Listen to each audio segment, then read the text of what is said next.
समंदर में तैरता हुआ पावर हाउस है ये मछली।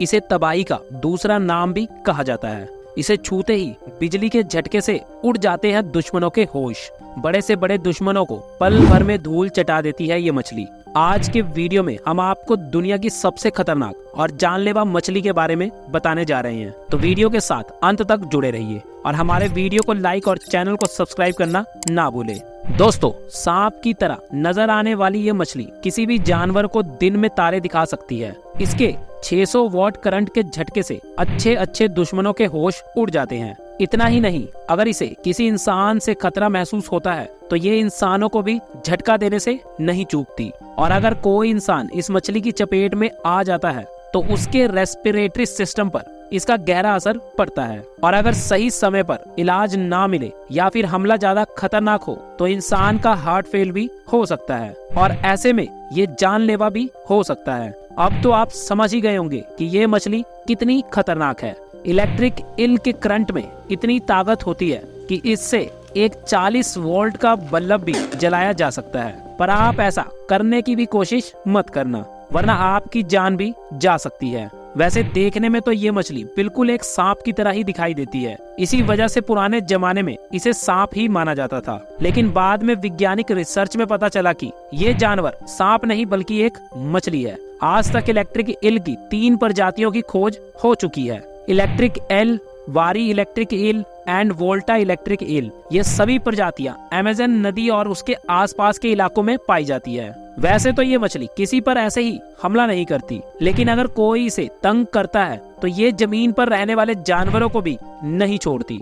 अब आप ये जरूर सोच रहे होंगे कि आखिर इस मछली के अंदर करंट आता कहाँ से है? कहीं इसके अंदर कोई टरबाइन तो फिट नहीं है? नहीं, ऐसा कुछ नहीं है। इसके अंदर बिजली पैदा होने के पीछे का कारण है इसका शरीर। इसके शरीर के अंदर 3 तरह के बॉडी पार्ट्स या कहे तो ऑर्गन्स होते हैं। ये ऑर्गन है main organ, Hunter organ, Sachs organ. और इन सभी ऑर्गन में कई लाख सेल्स होते हैं जो कि इस मछली के लिए किसी बैटरी की तरह काम करते हैं और इन्हें इलेक्ट्रोसाइट कहा जाता है। इसके अंदर किसी बैटरी की तरह पॉजिटिव और नेगेटिव चार्ज होते हैं। इसके बॉडी के सभी लाखों सेल्स एक दूसरे से एक सीरीज के फॉर्म में जुड़े होते हैं। इसी तरह से इस मछली का शरीर एक बैटरी की तरह काम करने लगता है। और जब इस मछली को किसी जानवर से कोई खतरा महसूस होता है तो उसका नर्वस सिस्टम उसे कमांड देता है और जब ये कमांड इन सेल्स के पास पहुंचाता है तभी ये एक तेज इलेक्ट्रिक शॉट जनरेट करता है जिससे इसका शिकार तिलमिलाकर रह जाता है।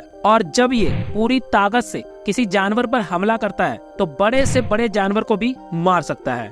वैसे ये मछली समुद्र में पाई जाने वाली आम मछलियों से काफी अलग है। इसके शरीर की बनावट आम मछलियों की तरह नहीं होती। ये मछलियाँ लंबी और सिलेंड्रिकल शेप में होती है। ये मछलियाँ आमतौर पर ब्राउन ग्रे, पीले और ऑरेंज कलर में पाई जाती है। इन मछलियों के शरीर का पिछला हिस्सा डार्क ग्रे कलर का होता है और इनके शरीर की ऊपरी स्किन काफी चिकनी और स्मूथ होती है। ये मछली समुद्र में पाई जाने वाली सबसे लंबी मछलियों में से एक है। इनकी लंबाई 8 फीट तक हो सकती है और इनका वजन 20 किलोग्राम तक हो सकता है। हालांकि कई ईल साइज में छोटी भी होती है। कुल मिलाकर हम कह सकते हैं अलग अलग ईल की प्रजातियों के आकार और वजन में फर्क होता है। ये मछलियाँ 10 से 12 साल तक जिंदा रह सकती है। आमतौर पर ये मछलियाँ छोटी मछलियाँ और छोटे मैमल को खाती है। शिकार को पकड़ने से पहले उसे बेहोश करने के लिए ये इलेक्ट्रिक शॉक का इस्तेमाल करती है। जब इनके झटके से शिकार एकदम बेजान हो जाता है तो ये आराम से उसे खा जाती है। बेचारे शिकार को तो पता भी नहीं चल पाता कि वो शिकार हो चुके हैं। इन मछलियों की तैरने की स्पीड भी काफी तेज होती है। ये 8 किलोमीटर प्रति घंटा की स्पीड से तैर सकती है। लेकिन आपको जानकर हैरानी होगी, ये मछलियाँ भले ही इतनी तेजी से तैरती हो लेकिन इसके देखने की क्षमता लगभग ना के बराबर होती है। जी हाँ, इनकी आंखें केवल नाम की होती है और ये देखने के लिए आंखों की जगह रडार सिस्टम का इस्तेमाल करती है। इन मछलियों के शरीर से इलेक्ट्रिक सिग्नल जनरेट होता है जो कि रडार की तरह काम करता है और इनकी मदद से इन्हें अपने रास्ते की सही जानकारी मिलती जाती है। ये रडार इन्हें इनका साथी ढूंढने में भी मदद करता है और जैसे ही कोई शिकार इनके रास्ते में आता है तभी इन्हें इस रडार की मदद से पता चल जाता है, तो भी ये रडार इन्हें शिकार बनने से बचाता है। ये मछलियाँ वक्त पड़ने पर समुद्र के सबसे बड़े दानव शार्क को भी नहीं छोड़ती है, और तो और इसके झटके से मगरमच्छ भी नहीं बच पाता। जापान में ईल की एक प्रजाति ग्लास ईल काफी प्रसिद्ध है। इसके बारे में एक और खास बात यह है कि सालों तक कोई नहीं जान पाया कि ये मछली रिप्रोडक्शन कैसे करती है। ईल के अंडे देने की जगह तो 2009 तक एक पहेली ही बनकर रही। इसे तब सुलझाया गया जब एक वैज्ञानिक मिशन ने जापानी तट से करीब 2 से 3 हजार किलोमीटर दूरी पर मरियाना द्वीप समूह के पश्चिम में एक मैदानी में ईल का रिप्रोडक्शन स्थान खोज निकाला। वहां मिले सबूत से पता चला कि ईल मिलन करती है और उसी जगह पर अंडे भी दे देती है।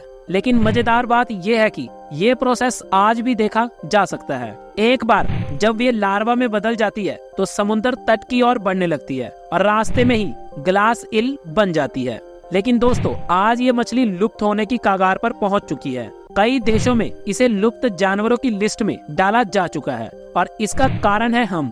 जी हाँ, हम इंसान ही इस जानवर के लुप्त होने का कारण है। भले ही ये मछलियाँ इतनी खतरनाक है, लेकिन इसके बावजूद भी कई देशों में इसे बड़े चाव से खाया जाता है। खास तौर पर ये जापानी खानों में प्रमुख है। जापान में ईल मछली की पकड़ 1960 के मुकाबले गिरकर 10% हो गई है और इनके दाम आसमान छूने लगे हैं, जिस वजह से इसका खूब जमकर शिकार किया जाता है। और इसी वजह से ये मछली अब बहुत कम ही संख्या में बची हुई है और अगर इसी तरह का इसका शिकार होता रहा तो वो दिन दूर नहीं होगा जब ये मछली केवल किस्से कहानियों का हिस्सा बनकर रह जाएगी। दोस्तों, क्या आपको नहीं लगता कि हमें प्रकृति की इस अमानत को सहेज के रखना चाहिए? क्या आप नहीं चाहते कि आने वाली पीढ़ियां भी इन जानवरों को हकीकत में देखे, ना कि केवल तस्वीरों में? आप अपने विचार कमेंट में जरूर लिखें और हमें ये जरूर बताएं कि ये वीडियो आपको कैसी लगी और आप किस टॉपिक पर वीडियो देखना चाहते हैं। तो दोस्तों, मिलते हैं एक और नए टॉपिक के साथ। धन्यवाद।